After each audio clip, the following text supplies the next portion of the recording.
Tennessee thumps Kentucky. Georgia, number one versus number two on the horizon. It's Chalk Talk, brought to you by Owl's Nest Barbecue.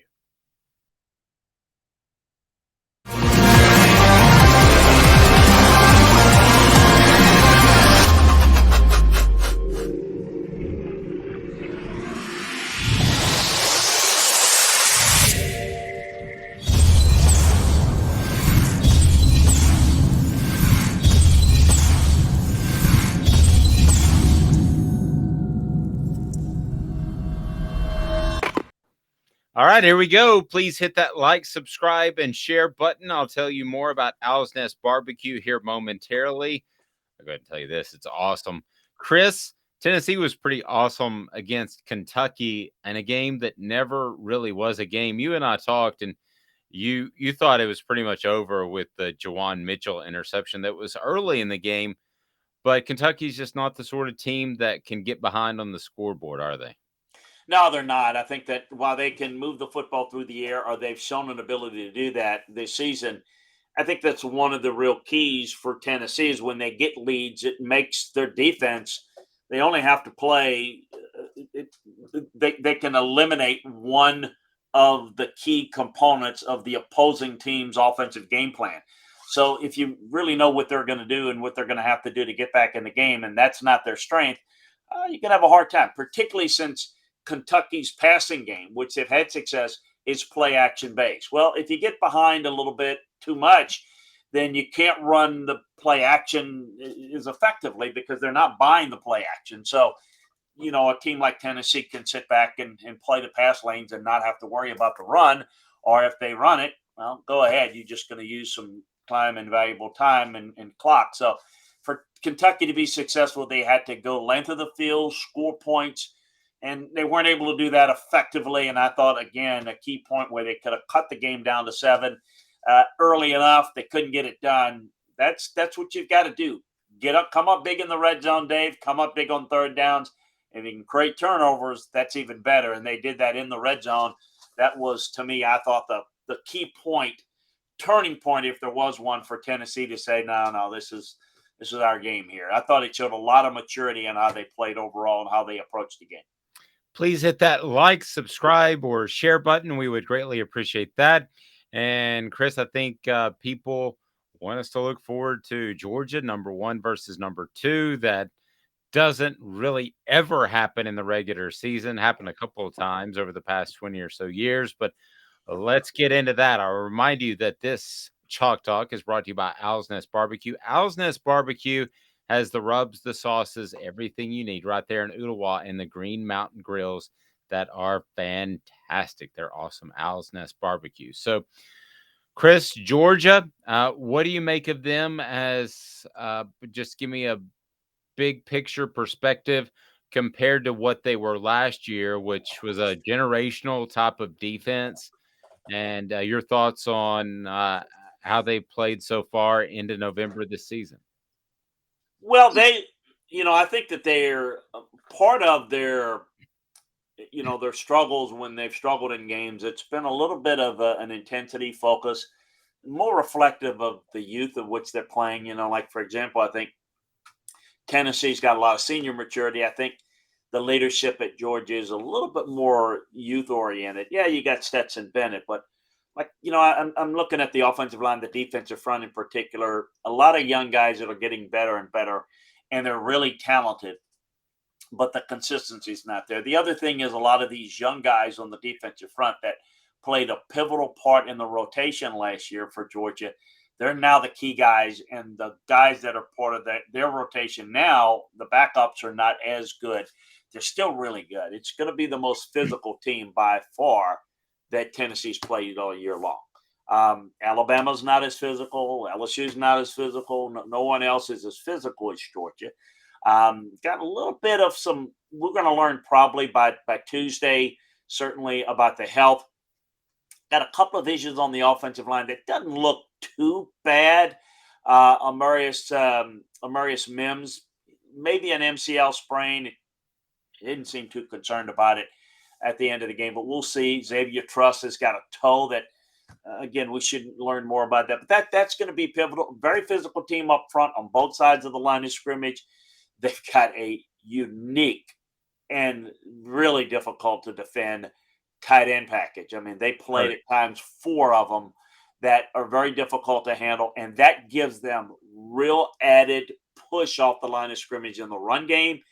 And if you overplay that, they can beat you in the passing game. So they're very, very good in that regard. And then I think everyone's going to want to know how Georgia plays this defensively. Can anybody slow Tennessee down? Nobody's done it thus far this year. Can Georgia do something nobody else has done? How do they do it? Those are the things that I have been studying for really over a week now that I'm excited to get more and more into of how Georgia might play it, whether they're going to be successful. And that's what I'm really excited about. But it's not just about separating the offense and defense, Dave. You know me well enough to know that it all kind of complements and comes together, and how they play offense affects how they play defense at any team. And so I think we're going to see a contrast in styles because, I mean, this Georgia team is built differently than Tennessee. They do things differently. It's going to be interesting to see which style wins out. one of the things that you always say that is so true, you never stay the same. You get better or you get worse. Okay, well, here's a trick question for you because there have been times I thought Stetson Bennett has gotten significantly better this year. There are times where I thought he's kind of stayed the same, and maybe one or two times I thought he was worse. So, where is he compared to this time last year? Oh, he's better. He's better in terms of just more experience. Now, they also better because of the weapons that they have. They're a better offensive team than they were last year. Now, it doesn't mean that the numbers are always as good or whatever. Last year, they were a little bit more conservative, Dave. I mean, they made big plays vertically off the play action passing game when they ran the football so well, they moved people's safeties, and Stetson made big throw after big throw deep. But that was based off the run game success that defensively you had to play it. Now you're seeing a little bit more of an eclectic offense. A lot of motions, a lot of orbit sweeps, a lot of get you misaligned defensively. And Stetson they will come out at times and they will put it in his hands and he will go and he will kind of take charge more so than they asked him to do last year. Now, with that, you're going to get more yards and more big plays, but you're also going to get more mistakes, which is why I think you're saying, hey, there are times I look at him, he looks better, times he's not as good. Well, that's why. They're a little bit more focused towards pushing the envelope on offense than they were last year, where quite frankly, they no one's going to beat us unless we beat ourselves. We're going to play to our strength of the team, which is the defense and the running game. And to some degree, they still are defensive focused on their style, but with a lot more offensive explosive capabilities. Yeah, it's a football team that I know you mentioned Alabama and Florida and that they are more physical, but in some ways I think that those three teams, at least talking to Tennessee's players and Jacob Warren and Cooper Mays that you can check out on our YouTube channel, I think they're somewhat simplistic in that those are the type of teams because of their talent base. And correct me if I'm wrong, Chris, that are basically going to line up and it's not going to be real gimmicky. It's going to be, and I'm talking specifically Tennessee's offense against opposing defenses. It's going to be, can you beat us? That to me sounds like a lot of matchup man coverage. Do you think you see a lot of that based off what you've seen out of Georgia so far this year? Well, Georgia plays pattern match, which is they play zone coverage, but just like Alabama. I mean, they don't play it like, I mean, they run the same style, but they're a little better at it, right? Certainly this year they are, and I think they've been better for a couple of years production wise than Alabama. But it's the same scheme. Pattern matches, you play zone coverage, but once patterns come into your zone, it's man coverage within that area, within that zone. So they're just, it looks a lot like man, Mhm. but it is zone, and so that is the key is eye discipline, and that's the first thing on my list that I've been studying is how disciplined would Georgia be relative to what Alabama was, and part of the big problem that Tennessee causes defenses is they create a lot of illusions, and they with tempo, they get you biting on the run. I mean, it is an offense for Tennessee it's basically it's an option offense. They're optioning off of where it's numbers. It's a numbers game. So simply, if you're going to come in as the safety comes down, defend the run, then they'll run. Reason why Jalen Hyatt's getting free so much is because he's getting one-on-ones, and doesn't have a safety over the top to help because they're coming to defend the run. And if you don't defend, if you stay back, we'll run the football. So with tempo, it tests your discipline. It tests your ability to adjust. I'm curious to see what this Georgia team will do, how they'll do it. I think what they're going to do schematically, but it's about how they execute, how patient they are. How Parcells used to always say, "Don't take the cheese. Don't take." That was his saying. Is just I'm curious to see if they will bite on it. The big reason why, and I'm curious to see if they'll play it a little differently. One of the other big reasons Jalen Hyatt is getting a lot of success is they're matching him up against safeties and nickel corners that are not as effective, and so a lot of big plays. I mean, DeMarco Hellams from Alabama's a really great player. He's an in the box player that's not as effective in coverage, and they isolated him a lot, and they just got beat because he's coming in and do what he does best. You've got to be able to get pressure. So I think it comes down to me, how's Georgia going to bring their pressure package? I mean, to me, if it were me, I'd be blitz heavy. I would attack the mesh point. So basically, it's a numbers game, as I explained for Tennessee. What I would do is attack the mesh point, make them decide quicker than they want to whether they're going to throw it or run it, and I would lean back and I would make them go underneath, but make them go underneath under a lot of pressure, and that force Hendon Hooker have to throw it with guys in his face and throw it underneath where he's not as comfortable over the middle. That's what I would do. But it's one thing. It's not like, it's easy to design up on the board. You got to execute it.